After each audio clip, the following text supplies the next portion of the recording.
ஜனாதிபதியின் ஒப்புதலை அடுத்து நிலம் கையகப்படுத்துதல் அவசர சட்டம் மறுபிரகடனம் செய்யப்பட்டுள்ளது. முந்தைய காங்கிரஸ் தலைமையிலான ஐக்கிய முற்போக்கு கூட்டணி அரசின் போது கொண்டுவரப்பட்ட நிலம் கையகப்படுத்துதல் மசோதாவில் புதிதாக பொறுப்பேற்ற மோடி தலைமையிலான அரசு திருத்தங்கள் கொண்டு வந்தது. அதைத் தொடர்ந்து அது அவசர சட்டமாக பிரகடனம் செய்யப்பட்டது.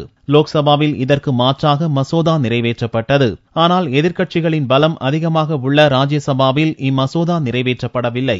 இந்த மசோதா விவசாயிகளின் நலனுக்கு எதிரானது என்று கூறி காங்கிரஸ் உள்ளிட்ட பெரும்பாலான எதிர்க்கட்சிகள் கடும் எதிர்ப்பு தெரிவித்து வருகின்றன. வரும் ஏப்ரல் 5ஆம் தேதி வரையில் மட்டுமே அவசர சட்டம் அமலில் இருக்கும் என்ற நிலையில் இதற்கான மசோதா ராஜ்யசபாவில் நிறைவேற்ற இயலாத நிலை ஏற்பட்டது.